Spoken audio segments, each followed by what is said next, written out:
Mga pangyayari sa politika, kalagayan sa ekonomiya, mga kaganapan sa entertainment at iba pang mga balitang pambansa. Pinas Update, maging updated sa balita upang maging makabuluhang mamamayan ng ating bansa.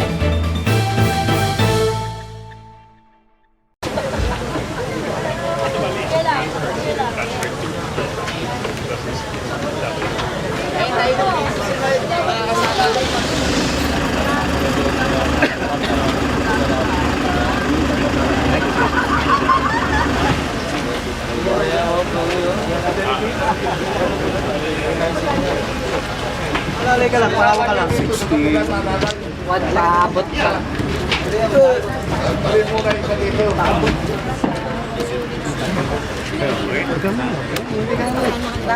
Palit mo, Dodik. Bilisan mo nila para...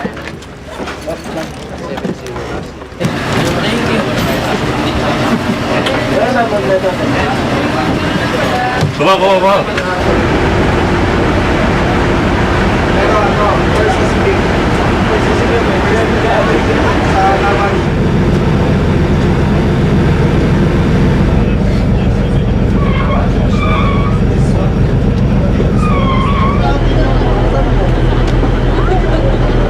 Dadamay ako.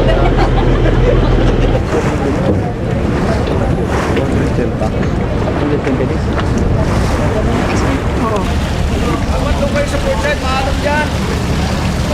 Kuya! Dek, bakit mo?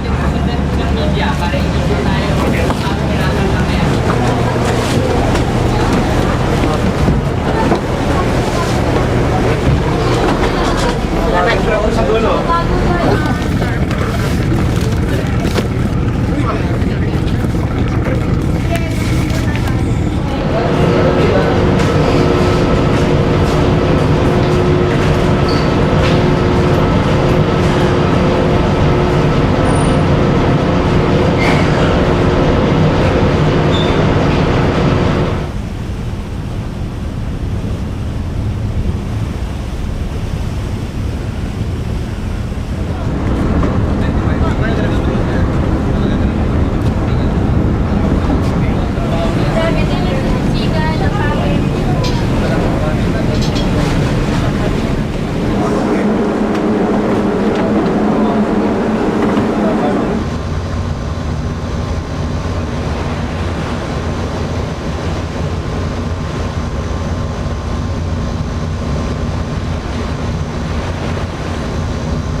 It's almost 4 p.m.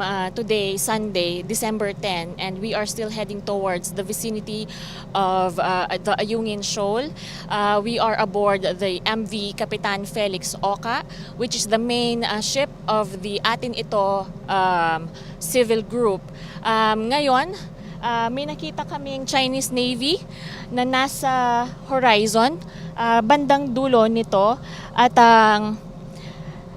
behind us or behind me is the Philippine Coast Guard vessel who has been escorting us for the duration of our voyage. At bale, pwedeng dumami na ang mga makikita naming Chinese vessels dito simula ngayon. Nabalitaan din namin kanina after our lunch that the ML Kalayaan ship ay binangga at nasira daw ito kanina. Winotter cannon din daw ito. Kaya nagpalit ulit ng plano ang Atin Ito organizers. Ngayon, sabi ni Rafaela David, tuloy pa rin ang delivery of operations sa Lawak Island. Siguro po yung marami sa inyo narinig naman na yung balita at nakita rin kasi sobrang laki niya. So na-witness po natin na dinaanan tayo ng isang Chinese Navy, 173, parang yun yung identification niya. And we are in coordination with the Philippine Coast Guard and sila yung nag-confirm nun. At that being said, ang advice nila ay proceed lang tayo sa mission natin sa Lawak. So, kasi naninindigan tayo muli na ang West Philippine Sea ay atin. So, tayo po ngayon ay magmimisa, of course, to also pray for also safety and for the campaign and mission na ating isinasagawa. So, yun, maraming salamat po.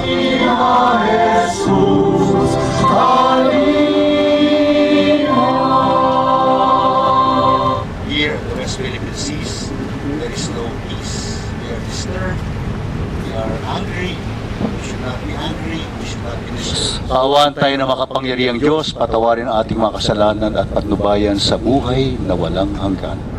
Panginoon, kaawaan mo kami. Kaawaan mo kami. Kristo, kaawaan mo kami. Kristo, kaawaan mo kami.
Ngayon po, we're heading back to El Nido.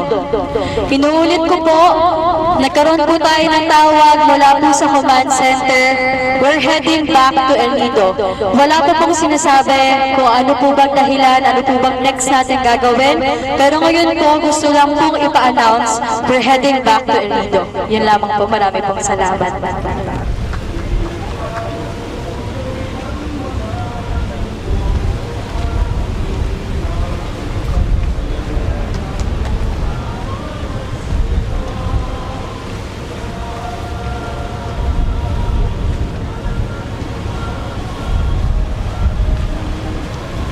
Erring on the side of caution and in coordination sa Coast Guard and sa Kapitan ay nag-decide tayo na baka ikot muna tayo kasi nga talagang hindi lang tayo nakakita ng isang Chinese vessel pero medyo marami sila talagang pinalibutan tayo at syempre nakita natin na napakahalaga ng ating misyon dito na manindigan ang West Philippine Sea ay atin. Gayunpaman, again, erring on the side of caution in coordination sa ating Coast Guard at sa desisyon na rin ng Kapitan ay nag-decide po tayo na babalik muna tayo.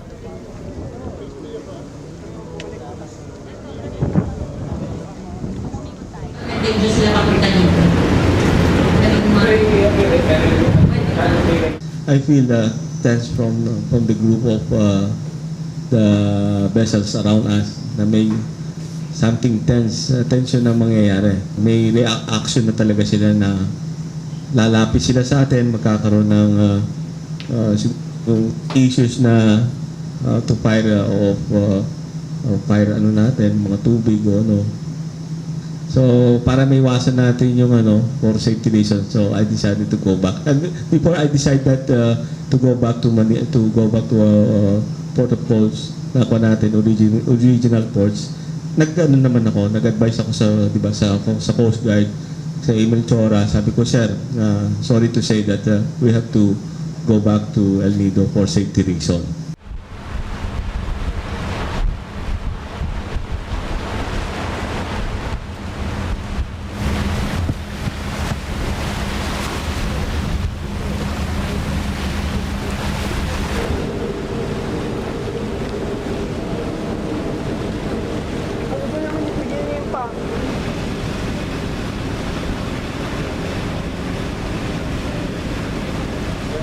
Project, huwag muna kayo tumigit na nag-mamaneuver pa ako, baka tamaan kayo ng propeller dyan. Atin ang Pinas! China Layers!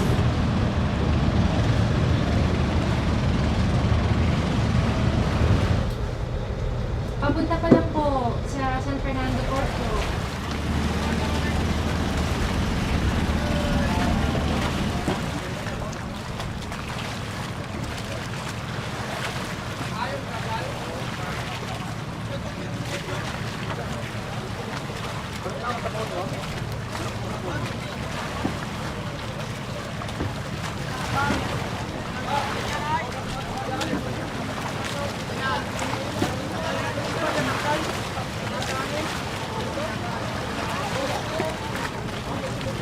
Pinas Update. Maging updated sa balita upang maging makabuluhang mamamayan ng ating bansa.